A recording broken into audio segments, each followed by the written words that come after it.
What is going on, everybody? Welcome What's back. up? Hey. Welcome back to another episode of the UltraRunning News Network. Yes, we are still here. We're not going anywhere. Still going, baby. Hanging strong. Yeah. Yeah, so what's going on, Johnny? Not a lot. Just kind of hanging out, enjoying some weirdly halfway decent, okay weather in Ohio, like mid to upper 30s. So, Not bad. Not bad for this time of year. Yeah, you remember those days? It's like, oh shit, Yep. that's like shorts weather right there. Yep. So, yeah. Yeah. So how about you? What's going on? Yeah, we also have some pretty good weather. It's been in the 60s last few days, but it's been raining all day today, so temperatures are dropping back down and into the 50s. You know, we don't vary too much. Yeah. It's but anyway, all right. Well, we got some stuff to go over today. We have some race results from last weekend, and we have we can talk about some races that are coming up.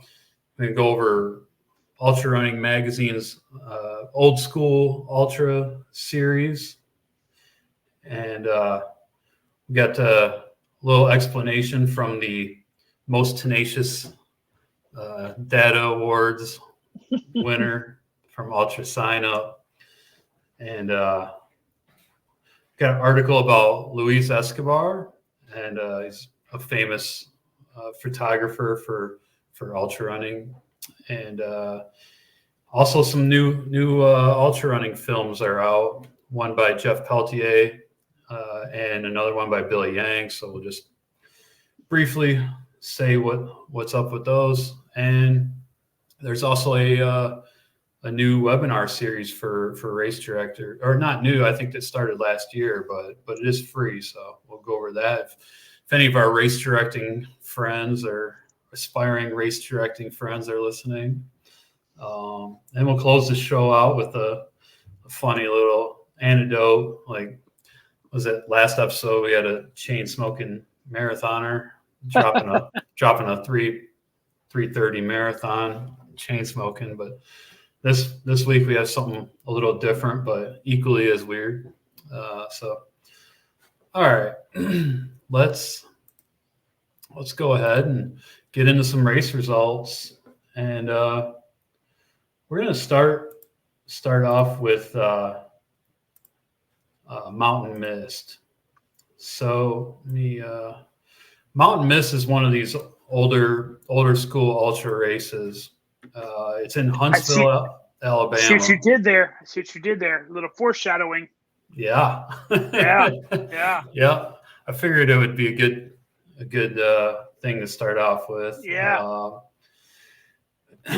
Because this is one of the races that they do talk about. So don't give it away. And so this race, Mountain Mist, it's in Huntsville, Alabama. This was its 30th year, right? So started in the 90s when we were still in high school. 94? Okay, 94. I'm good. I'm still in high school. In 94. Yeah. What year is that for you? 94 is my sophomore year. Sophomore. I guess year. Sophomore or junior, kind of depends, right? Is that right? Yeah. Because then 94, 95, yeah. Graduated in 96. So same here, yeah. Yeah. Anywho. Yeah, enough about our high school days. So the race this year had some heavy rain and severe mud, and this is already kind of a technical course from my understanding. They have it's a very rocky mountain trails, creek crossings, and just shy of 4,000 feet of climbing. They do say there's a vertical climb on the course that requires the use of your upper body. I I love that kind of stuff. Yeah. So we know a race that used to have a similar. Oh my God! Yeah. Well, Mohican 100 still has a similar route climb, right? Only one time though, right? Correct. Yeah.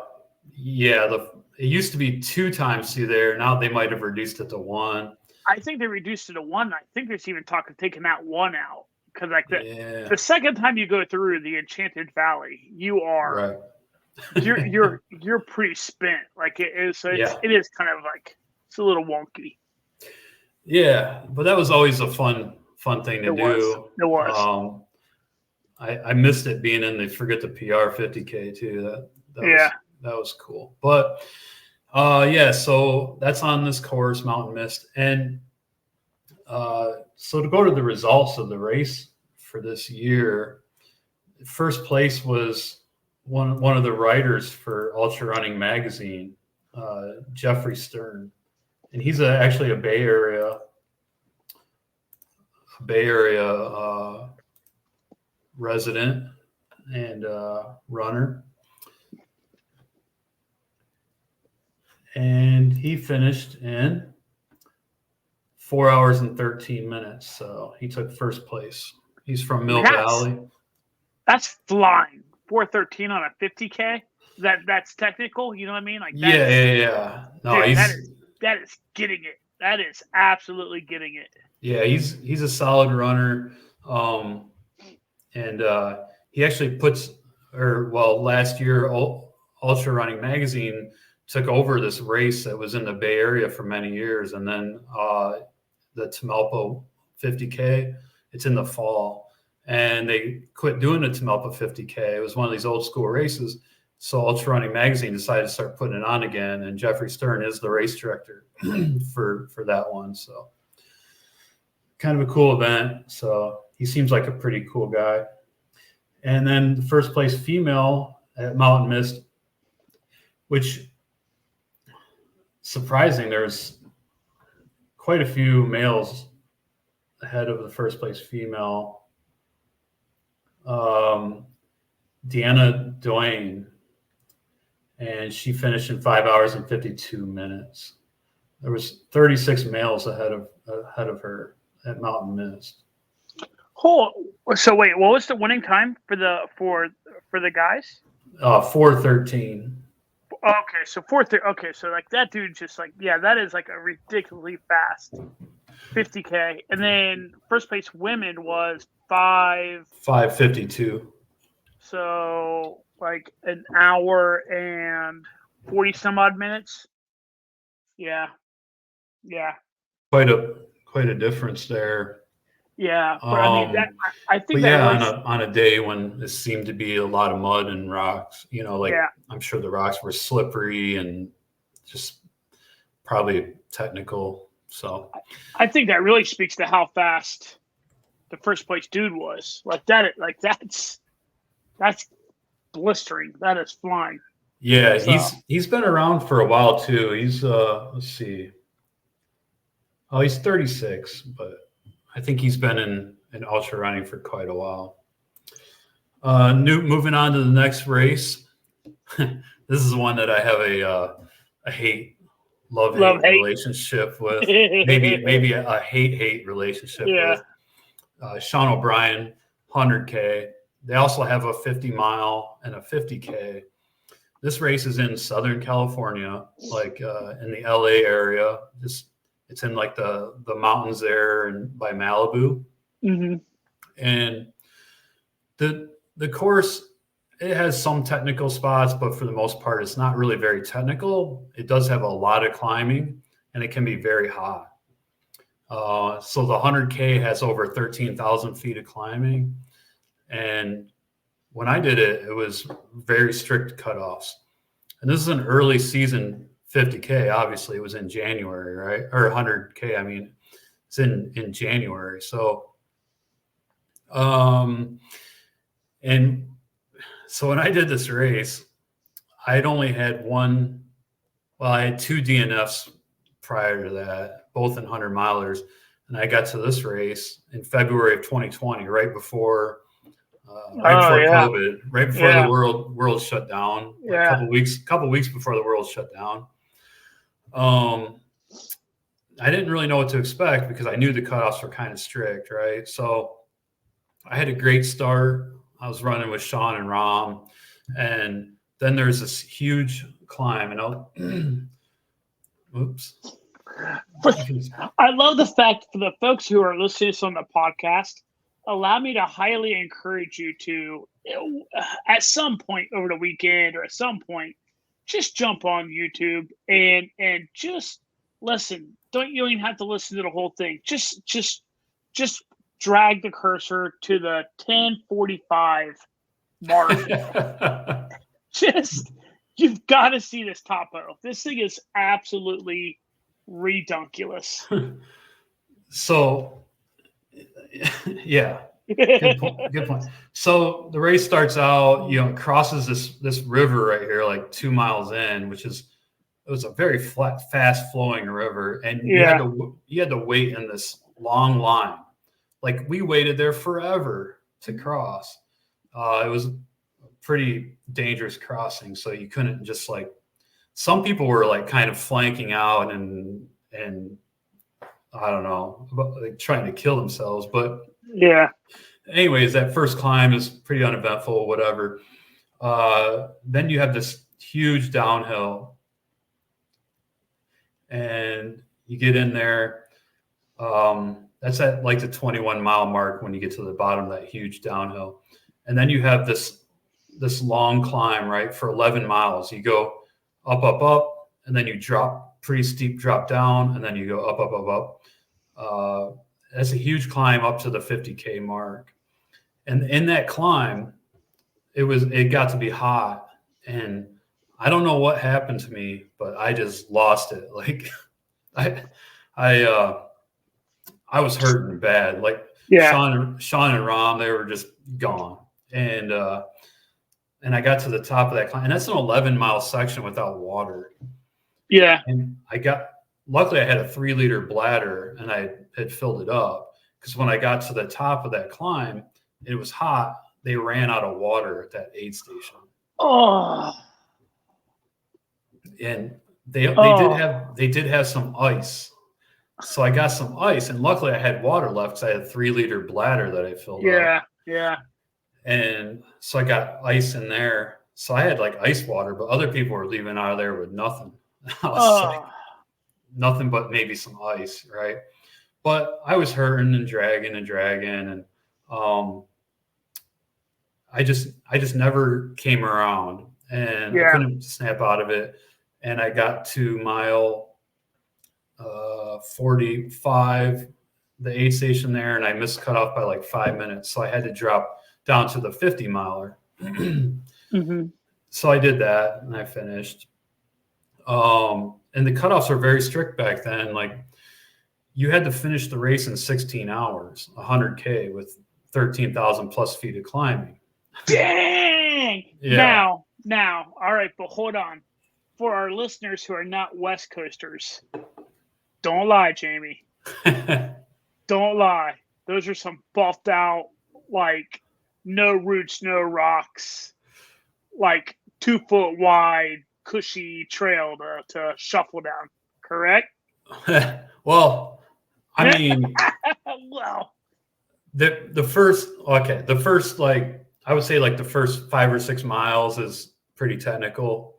Yeah. But then it is some fire roads, pretty buffed out fire roads, and the single track is pretty nice. Like, yeah, it's not very technical except for the first and last, like, I don't know, 5 to 7 miles. We're like on either end, right? So yeah.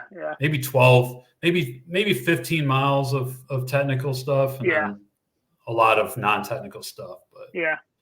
But still 16, 16 hours on 100K with that kind of, I'm just busting your ball. Like, that is like, that's brutal, man. That is like, well,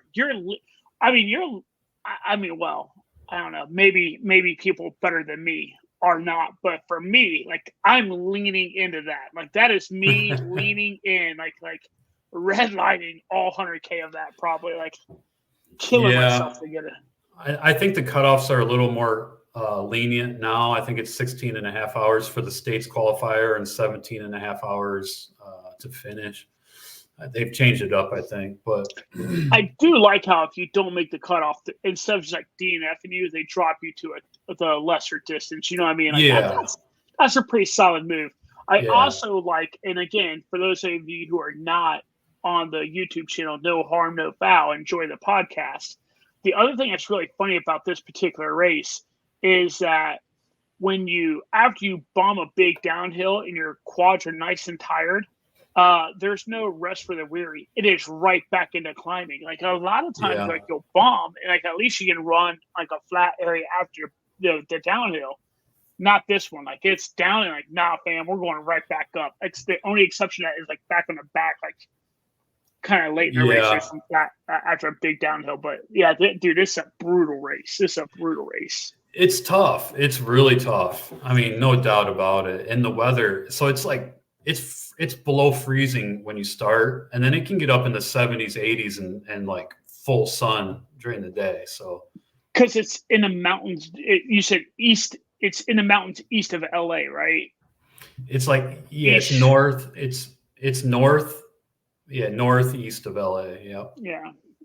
It's kind of interesting too. You had made a comment how this is an early season ultra. Yeah. Shoot, man, we go way back to one of our first episodes. We talked about this. There is almost no early or late season anymore. Like stuff is just going year round. Yeah. And it's kind of interesting because you have like, Arizona races, SoCal races. I mean, shit, look at the Yahoos down there in Georgia. I mean, they're running stuff in Florida. They're running stuff. Florida's full on right now. Yeah, man. And it's like they're running stuff in to them, they're like, well, what are you talking about? It's early season. It's been running season for us, 365, baby. Let's go. So it is interesting. Like I think that if I ever worked up the moxie to try this race, it would snatch my soul. This would snatch my soul way more than Muck did. And you were firsthand witness to watching Muck just like absolutely kick off. Like it turned me into buttermilk. It destroyed me. I will say it's a cool race though. And you do get some pretty big names running it. It used to be, this used to be a golden ticket race actually. It's crazy, man. They're leaving so many cool races off now. I know we talked about this on previous. Yeah. So many cool races being left off from that because of their choices. It is what it is. I mean, it's their business to run how they want to run it. And I like this race because it's put on by a small race company. It's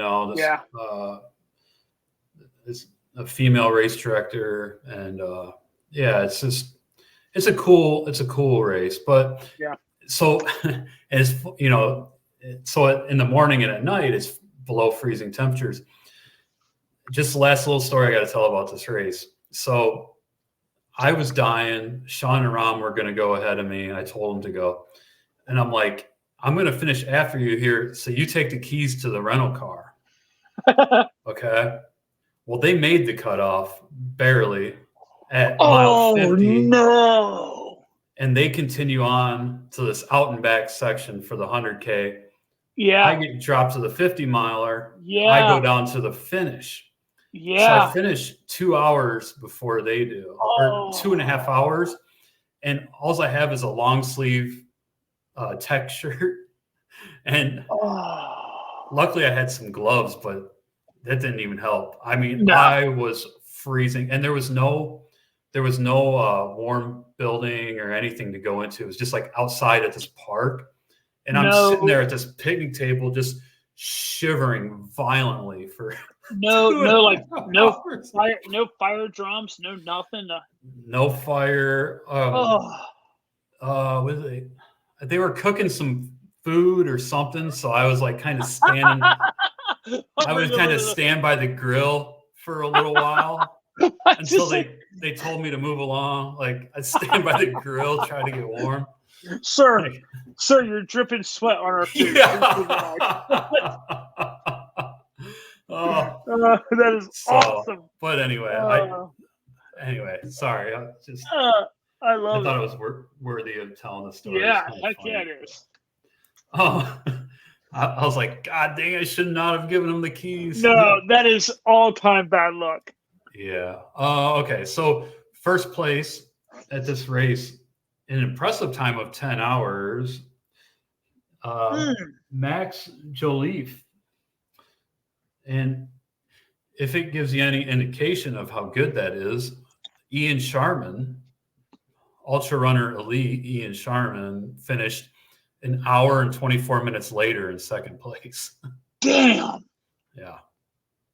Damn. So that dude just caught lightning in a bottle, man. Like that's. Yeah. And there's been some fast times over the years at this race, like sub 9 hour, but yeah. But still that, 10 hours it's no joke. And first place female, which was fourth place overall, is Kenzie McPhail from Cool, California.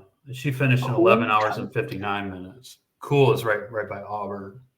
Yeah. Yeah. So, but yeah, congrats to them. Tough race, fun race though. If you ever want to do a February one, I mean, we could do the 50 miler. We don't even have to do the 100K. But I need to get revenge on that 100K. Dude, I'm just saying, man. Like you and I talk about this all the time. Like there are so many races that you can easily like, hey, yo, like vacation race, and as long as I can, talk the boss lady into like, let's do it. Yeah. Yeah, definitely. We definitely need to talk more about that because it's fun. All right, next race we're going to look at is Orcas Island 50. This is another one of those classic races too that you always hear a lot about. Put on by Rain Shadow Running, who is a race company in Washington. They put on some pretty awesome races, and I think that's what's his name? I can't think of the name of the guy that runs Rain Shadow Running, but James Varner, I think is his name. He is an awesome dude. He's hilarious. He used to be the host of the Trail Running Film Festival. During COVID, they started doing it virtual Trail Running Film Festival, and he was like one of the hosts, and he was just awesome. So cool guy. I'm pretty sure he runs Rain Shadow Running or is one of the race directors. But so anyways, Orcas Island, it's on an island, go figure. But from the pictures of it, it looks really cool, this race. It's just rumors is you can see orcas off from the island too. There's some snow. They also have a 100-miler in February. I've heard that 100-miler is that picture right there. Is that you know who that is, right? That's who is Lee Connor. Yes, that's Lee Connor for the. Again, I keep forgetting that not everyone, like the vast majority of people, are listening to this. Yes, I've heard like she has actually talked about this. Like this is a meat grinder of a race. Like this Orcas Island is not an easy 100 at all. Like I've heard 100 is quite difficult. Looks beautiful though. It does. Those stairs right there. I just had an absolute shiver of thinking about falling down those things. But yeah, so I'm not really sure the stats. Oh yeah, dude, this is hard. Look at the 50K elevation gain, 8,500 feet. Dude. Yeah. Damn. That's no joke of a 50K. Damn, dude. That's like they might as well just like that sounds like the race starts at like 0 and like, oh, there's the 30-mile mark, 8,500 feet up. Go get it. You know what I mean? Like, damn. Yeah. So like, how do you get 8,500 feet in a 50K? Like that is. Yeah, I mean, it's getting close to the sky race, 10,000 feet mark. Yeah. It's a tough race. So another one that I would actually like to travel to sometime. But okay, let's look at the results here. First place male, Lon Freeman, 49 years old. Awesome. There you go. 5 hours and 12 minutes. And Taylor Nolan, who's the first place female, 5 hours and 30 minutes. So not too far behind Lon. And right behind him. Taylor Nolan is actually a writer. She writes articles for, I don't know if it's I Run Far or if it's for the American Trail Running Association or UltraRunning magazine. It's one of those. I do see articles from her from time to time because I'm on these RSS feeds where I get articles in. But anyways, she's in the multimedia space of ultra running, and apparently a heck of an ultra runner. So, all right, next race is another one that I've actually done. I've done the 50. I did the 50K at in 2019. It was the second race that I ever did after we moved out here, and this one is Fort Ord trail runs. So there's a 50K and a 50 mile this year. They used to have a 100K, but for some reason I don't think they're doing the 100K anymore. So it's like 50 mile, 50K, and then there's some other distances. But this is a cool race. It's early season. It's in near Monterey, which is where like Pebble Beach is.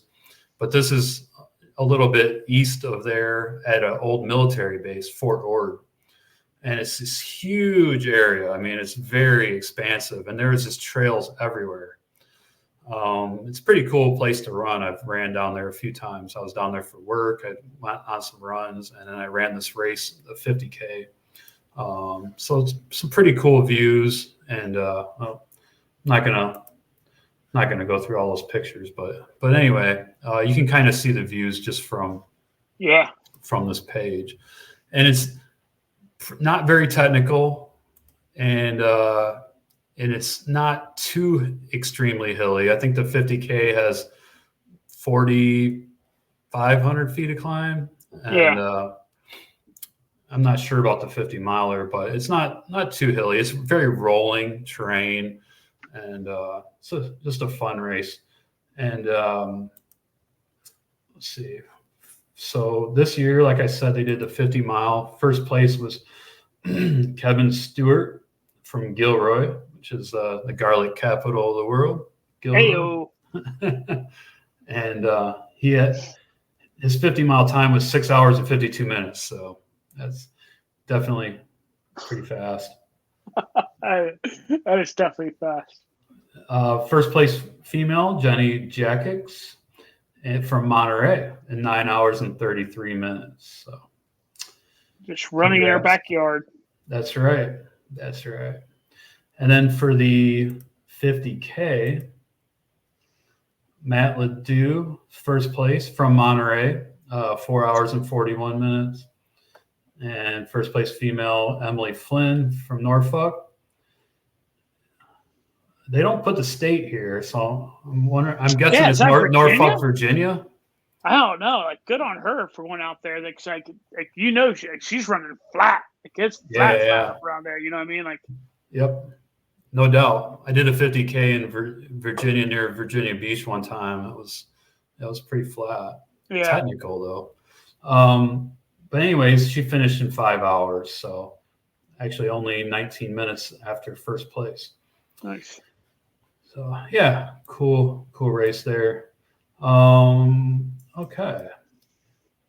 Ooh, let me share. So I have a question about this race that you might want to comment on, but there's a race in Florida called This Ain't Yo Mama's 50K and Trail Marathon. Feels very weird, doesn't it? So doesn't Rob Carroll from Ohio have a race series called Not Your Mama's? So he did. And like he had races, Not Your Mama's, and like he had a whole race series.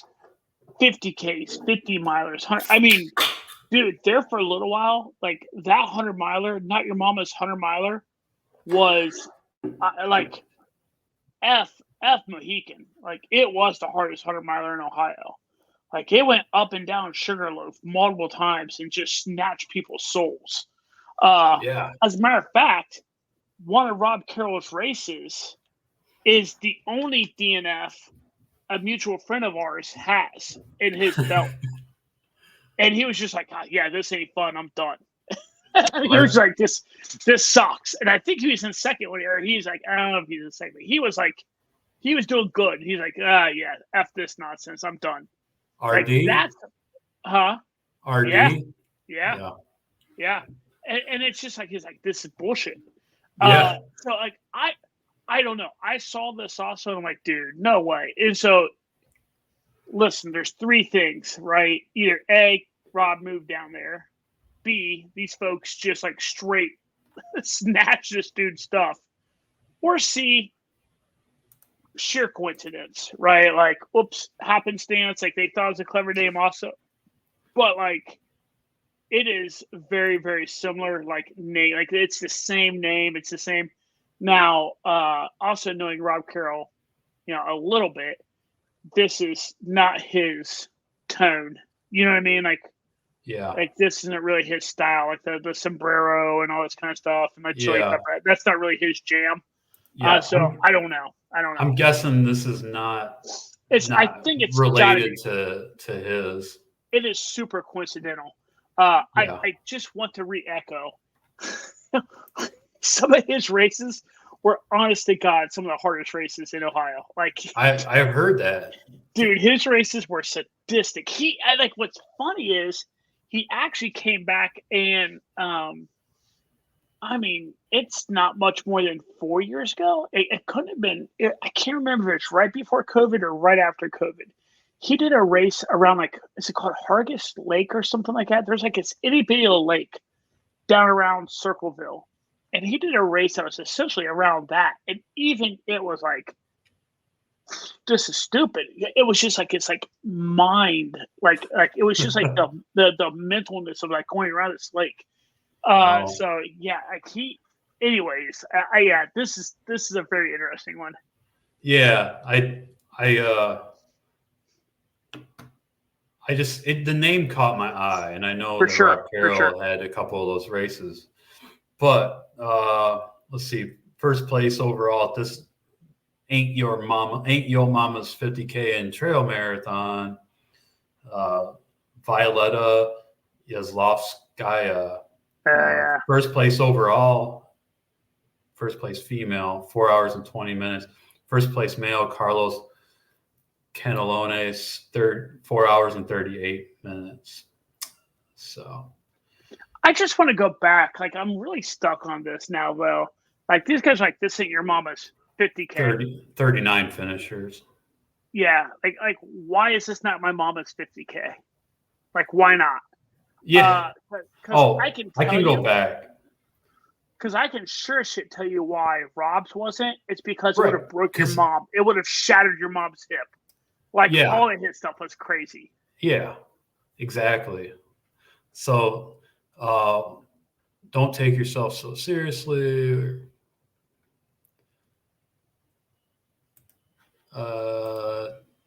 Pioneer Trail, Jennings State Forest in Middleburg, Florida, hidden gem, well maintained, mostly single track. Yeah, it's just so waterfalls, walkover stream crossings. Like, it doesn't seem like this is super technical. And like, I guess maybe like not your mama is like, in my mind, I will forever like associate that with Rob. You know what I mean? Yeah, right. And so in my head, I'm like, this is the stupidest shit ever. But in my head, I'm doing like this like cage match of like this one and Rob's, and like Rob's is just like bludgeoning this one to death. Like, it's just like it's like I don't know why. Like, I can't help but think about how much different. But I mean, at the end of the day, kudos for, like, if this place is a hidden gem, it's a two-edged sword, right? Kudos for them for bringing awareness to it. That's super awesome. People are getting out and getting into the ultra world. Super awesome. Also, people who do know about it and who recognize it being a hidden gem are probably like, damn you. Yeah. Like, introducing people to it, like, Right. Yeah, it's a catch-22, really. All right. Now, the last thing I want to share about results was actually, and this just came in today, so kind of breaking news. This ski mountaineer who happens to also be an ultra runner, yes, set the 24-hour vertical gain record skiing. So basically climbing up a mountain with skis and seeing how much vert you can get in 24 hours. And so horrible. The record was, the last record was set in 2019 by none other than Kilian Jornet. Yeah. 77,053 feet.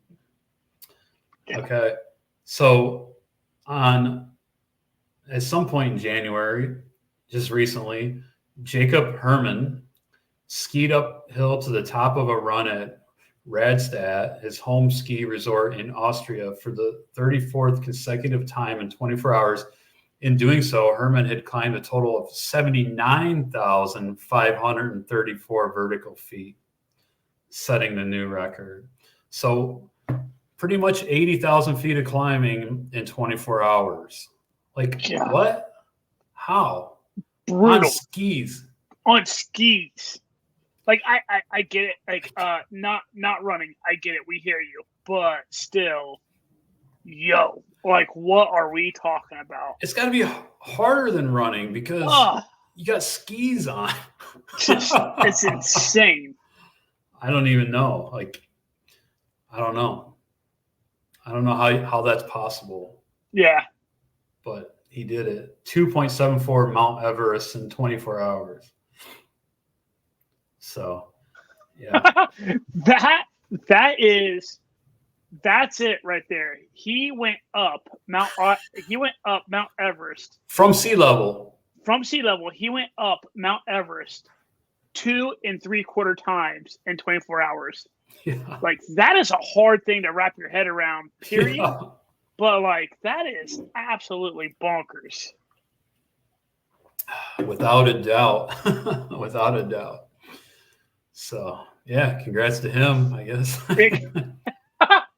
guess I don't even know what to say to that. All right, let's talk about old school ultras. I love this. This is super cool. UltraRunning magazine is doing this race series. Looks like they may have done it in the past, or maybe not, but they actually define what is old school. And they start out by saying old school ultras keep us coming back year after year. Every runner is welcome at aid stations and finish lines by a community that embraces the culture of ultra running. What is the culture of ultra running? Some might say it's a celebration of the final finishers or the volunteers who return to a race each year to spend their time supporting runners. Whatever it is, these races have it. So UltraRunning magazine wants to recognize these races that embraces runners, volunteers, and the community. They've hand-selected a group of ultra marathons that celebrate the race culture cultivated by the sport of ultra running, old school ultras. Like, when I hear that definition, I immediately think of forget the PR. Yeah, 100%. Yeah. So UltraRunning magazine defines old school as a race with the following: a long history in the sport, encourages and supports ultra runners of all abilities, curates a roster of volunteers that help each and every ultra runner to the best of their ability, gives back to the local community via nonprofit donations, trail work, etc., and understands the importance of maintaining the culture of the sport of ultra running by communicating with registered runners and the community in a transparent manner. So, last episode we talked a lot about the whole UTMB saga and all that. This is the opposite end of the spectrum, right? These are your community-oriented races that really just, you have a good time and they raise money. We mentioned Forget the PR. They raise money for Special Olympics, the Playing Possum group. And this is the ultra running that we kind of came up in.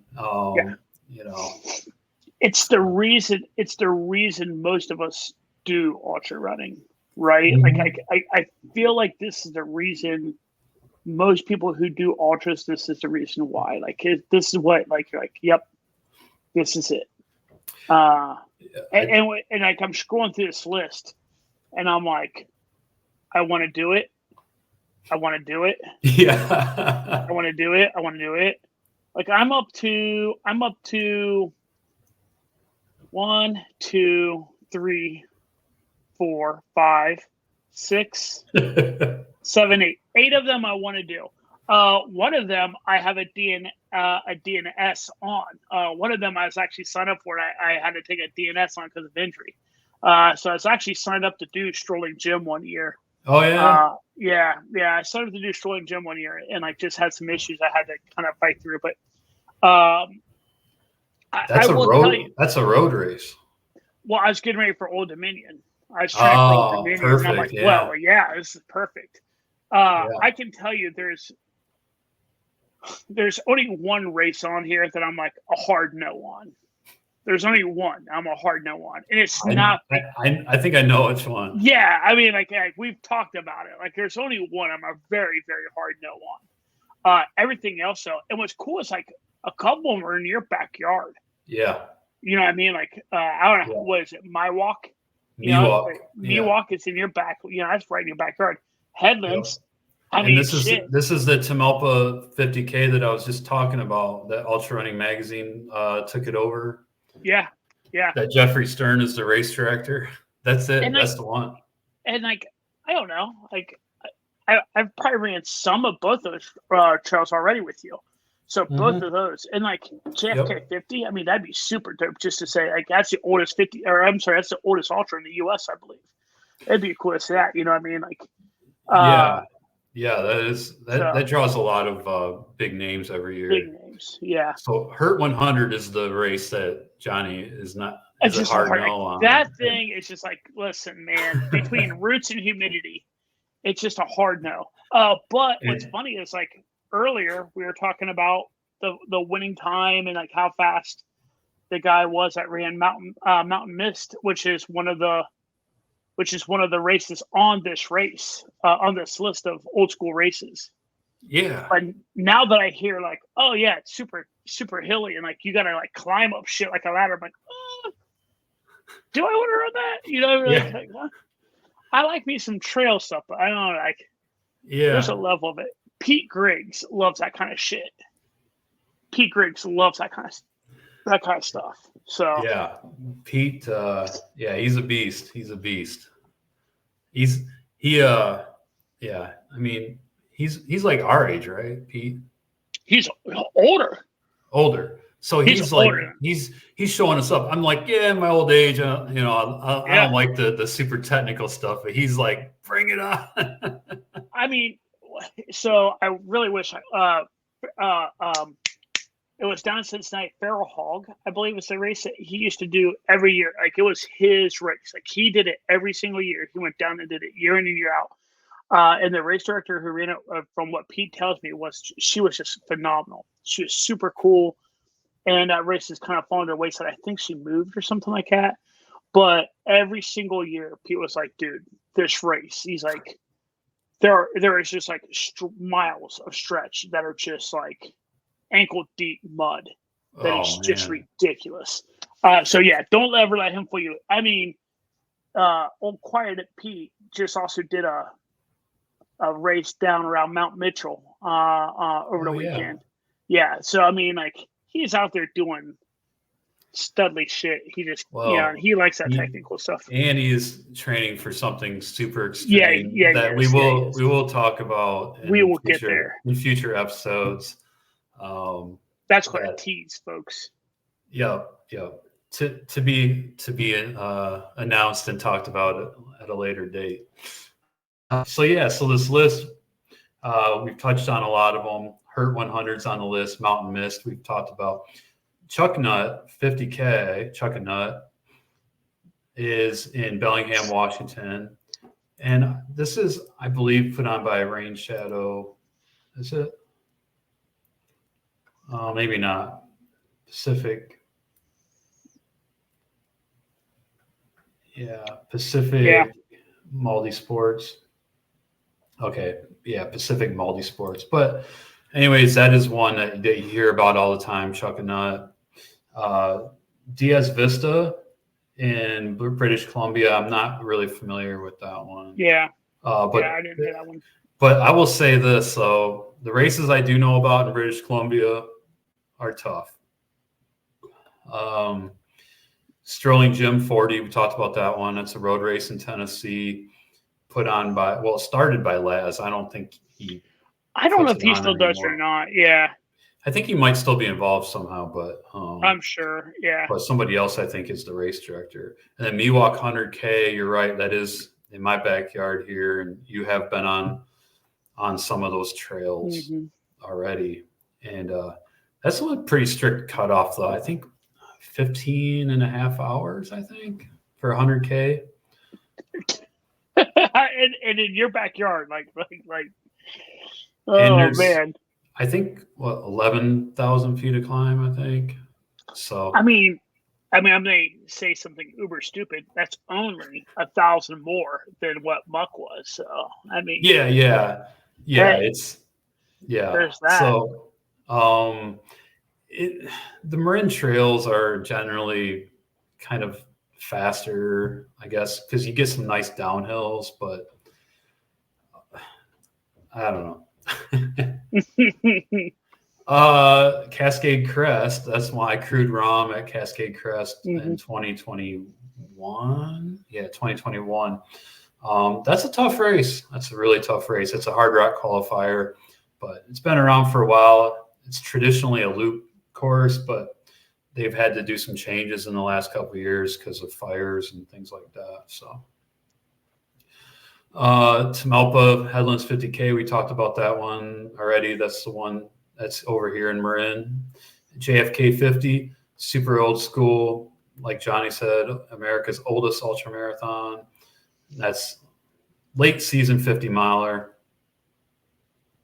Yeah, it's like all the way in November. If you want an idea, by the way, just for everybody, if you want an idea of how old school JFK 50 miler is, go to their website. Like, their website is like, it's old school. Like, it is. It's something to behold. It is something else. Yeah, and I don't know it off the top of my head, but there is an interesting story about how that race became or got started. It was something about a group that John F. Kennedy was. I think it was a military group or something. They were going to go out and walk 50 miles or something. Yeah, it has something to do with it's like all the way back in '63 or something like that. It had something to do with Kennedy trying to bring like fitness back to the U.S. or something like that. It's like I'm kind of quickly remembering. It's something along those lines. Yeah, but that's what it was. It is a super interesting race. Yeah, so it's always a fun one to follow. And finally, Pine Mountain Trail Run. It says established in 1980. This is in Pine Mountain, Georgia. So it's been around for a long time. I'm not familiar with Pine Mountain, but I don't even know what the distance is. There's a 19 miler and a 40 miler. That's kind of an interesting difference, right? 19 and 40. Yeah. I don't know. mean, how that came about, but yeah. All right. But I'll tell you what, that thing, Pine Mountain, that thing's got some. You are not cruising at any point on that race. No. Like, it's got a lot of ups and downs. It's on the YouTube channel right now. It is up and down, up and down, up and down, up and down. You are not catching your breath at all in that thing. Trail surface is very rocky in spots, often leaf covered. Uneven surfaces. You will likely smash your toes into sharp rocks repeatedly. Most likely you will fall a few times. Rolling hills, no major climbs, plenty of smaller hills, long gradual climbs, rarely flat. Elevation profile not available for the race course.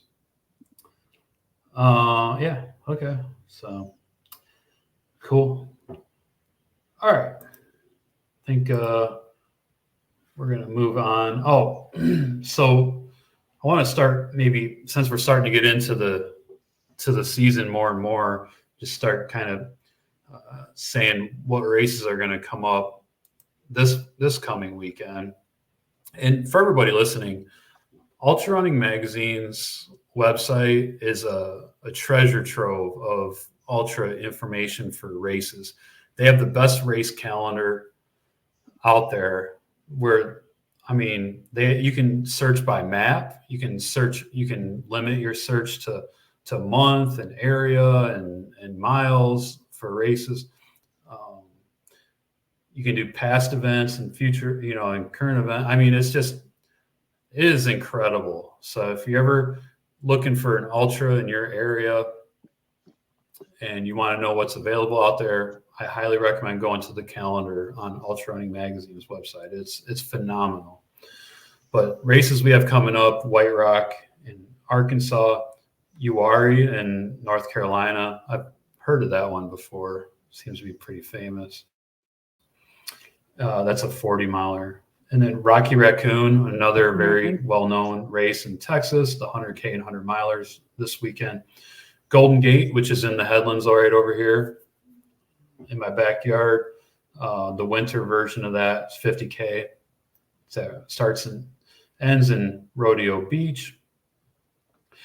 John Dick Memorial 50K, Railway Marathon and Half Marathon, Bootleg Boogie in Nevada, Last Wolf, North Carolina, Mount Umunhum in San Jose 50K. I needed a good training run for Muck, and I literally just signed up for this yesterday, Mount Umunhum. So I'll be running that on Saturday. That's down in the South Bay. We'll get some live on course. Yeah, I'll try to make some room on my phone so I can take a little video and share next episode. Just go live on Instagram. Yeah. Oh, that's a good idea. Have if there's a day cell out there, service. Buddy. Yeah. Frozen Falls in Tennessee. That's a 50K and a 50-mile. Jed Smith in Sacramento, 50K, 50-mile. Q50 Races Trail Extravaganza, Louisiana, Ultra Fjord. Looks like there are so many races coming up. I know.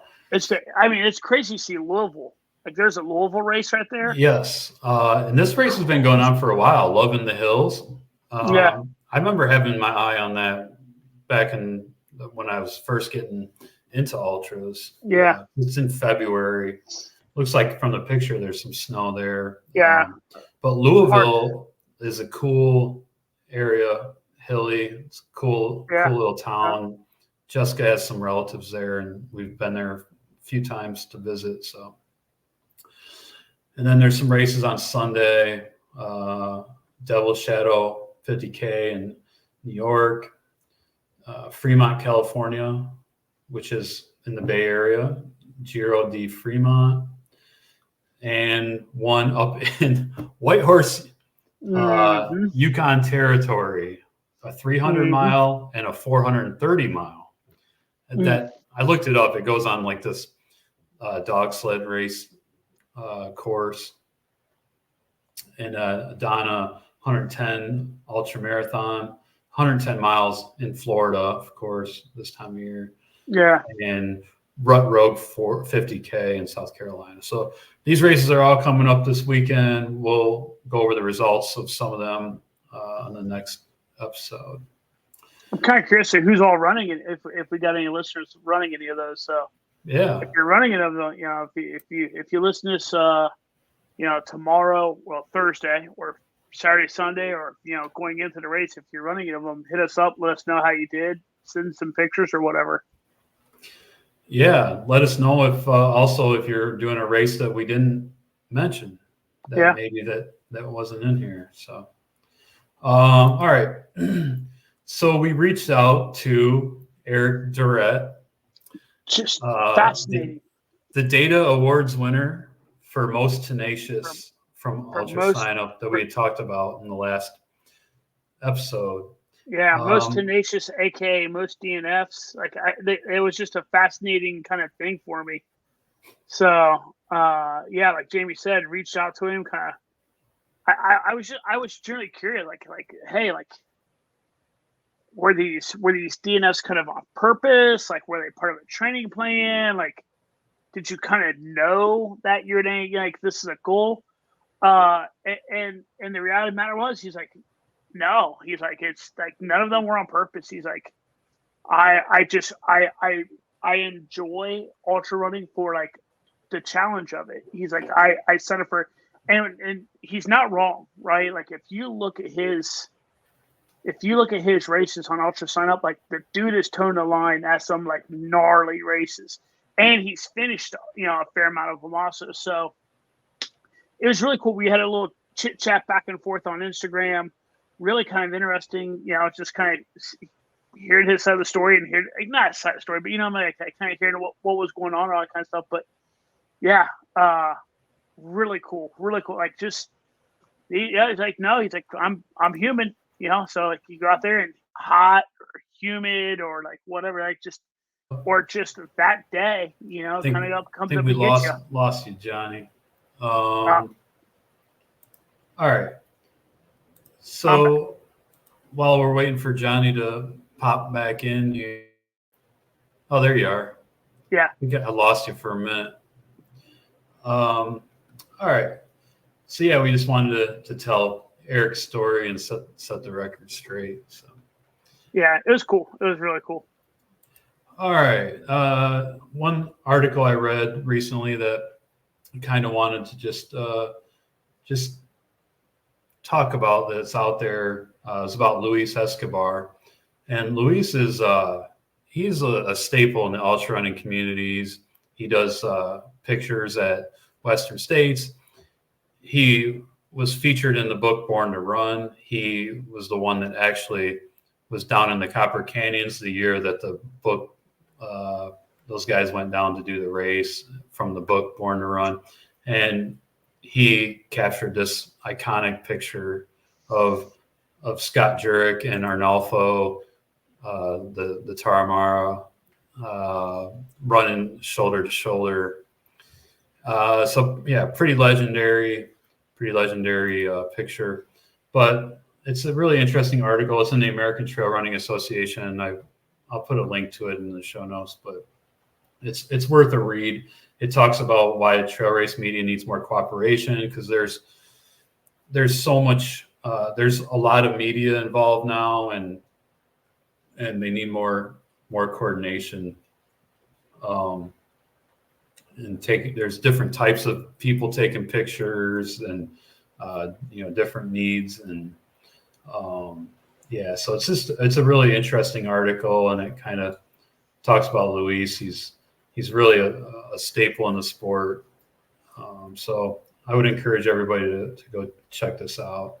And he also has a bit in there about how to hire professional photographers for trail races and who owns the images. And I will say that, like, if there is a photographer taking images at a race, don't steal them. I mean, these guys and girls that are doing these pictures in these races, they're not making a ton of money. They're doing it for the love of what they do. So support them. Don't steal their pictures. But yeah, and he talks a little bit about the future of trail running photography and that as well. So a cool article. I encourage everybody to check it out. For what it's also worth, he is a really, really nice dude. Super humble, really nice dude.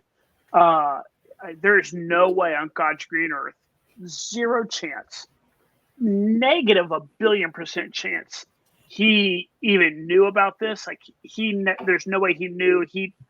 Why would he have? But he and I actually leapfrogged each other for a little while in Tahoe 200. Oh, really? And actually, we had like minimal interactions. And at this point, I think can't remember, but someone but we were actually talking back and forth, and like for the while we were bouncing back and forth and chit chatting. Guess who his pacer was? Who? Scott is it Jenny? Is Scott's Jenny, wife's name Jenny? It is.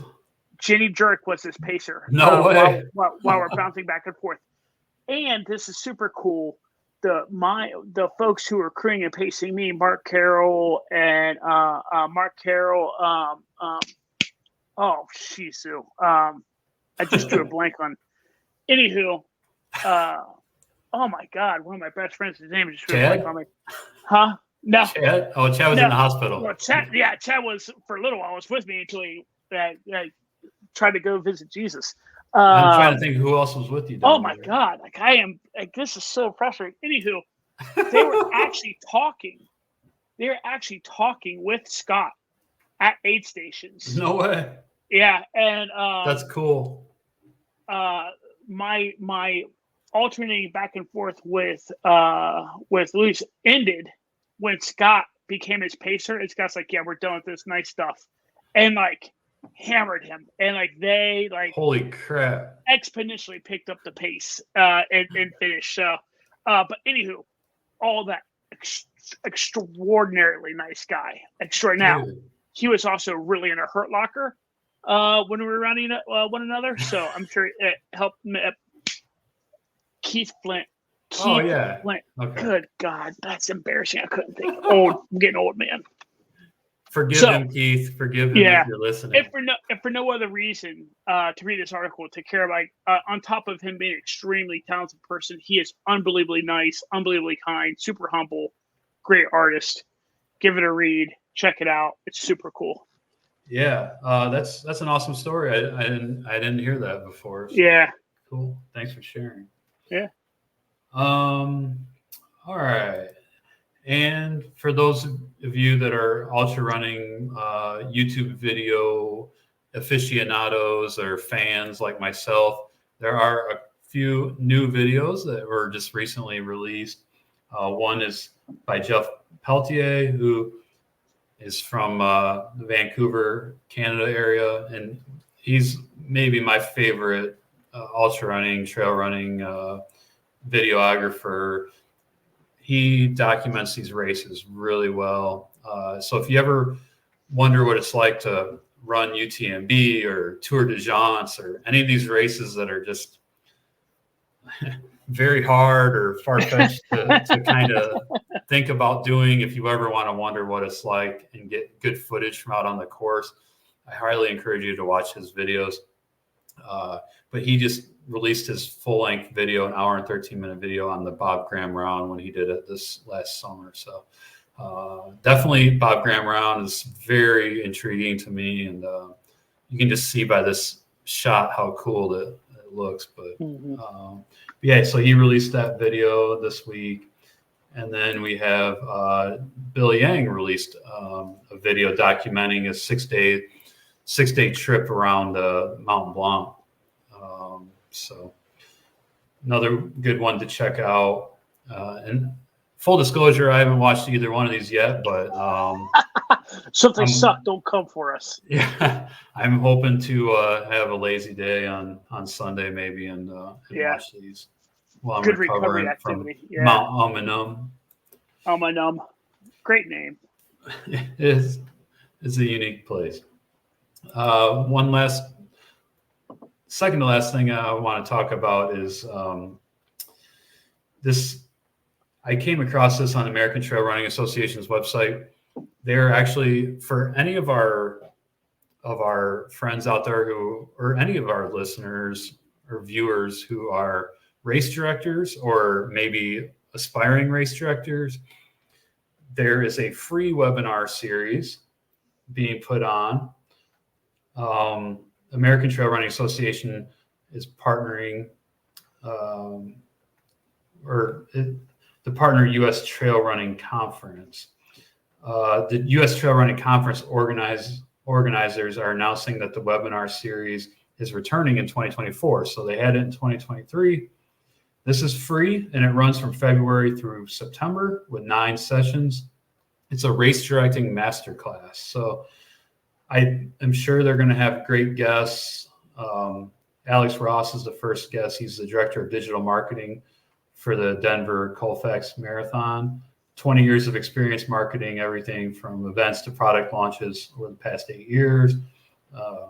So he's got the multimedia marketing aspect of it. So I imagine they're going to have different aspects over the nine webinars, and it's free to sign up. So I'll put the link in the show notes if any of you out there are listening are interested in joining this webinar series. I just thought it's kind of cool that they're putting it on for free. So yeah, super. Yeah, I mean, free, right? It's like the best price ever.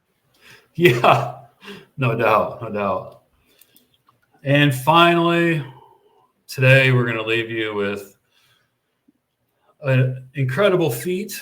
This person ran the Berlin Marathon with a pineapple on his head.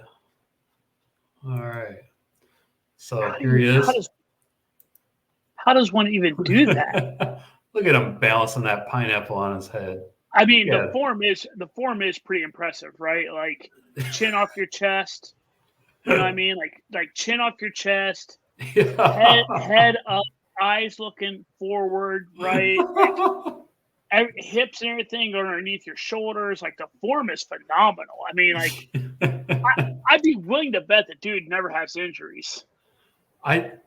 Well, yeah. Like my question is though, does he have a straw? Like how does he drink without tilting? Yeah. I don't know. I mean, what is kind of crazy is look, like he's running, like these are obviously different races. No, I think it's just different. Is it different spots on the course? I don't know. I'm trying to see if it's because it's the Berlin Marathon, so I think it's the same. Because the one picture he has a long sleeve shirt on.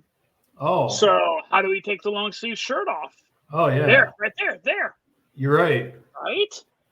Yeah. Mm-hmm. Could be different races. I feel like he had to stop to take. Oh wait, no, these are. Oh, it says here, saw this man at Valencia's marathon last year with a pineapple too coat. So this is like a regular. This is a thing. Oh, yep. He did the same thing at New York City Marathon. Okay, so obviously this guy he loves running with a pineapple on his head. He does it all over the place. I mean, what's the thing about the pineapple in your shopping cart at Kroger's? Well, I think there's something about hanging a pineapple on your or a pineapple sign or hanging a pineapple on your door or something. I'm just saying, like, maybe this dude is like, he's like, hey, listen. He's really into it. Just in case anyone on this whole marathon course needs to know how I get down. Yeah. There we go. Too funny. All right. Well, I think that's where we're going to leave off with the pineapple head marathon. You're welcome. Yeah. All right. So next weekend, I think we're gonna maybe do a little, or next week's episode. I mean, we're gonna do a little Black Canyon 100K preview. Looks like it's shaping up to be a very interesting and competitive race this year for the first golden ticket race of 2024. I mean, there was a golden ticket race in 2023 for 2024, but this is the first one this year. So yeah, you can look forward to that. And yeah, do you have anything else, Johnny? I don't. I do want to make sure everyone recognizes to definitely tune in next week, because we are going, like you said, we're going to talk about Black Canyon, and it is.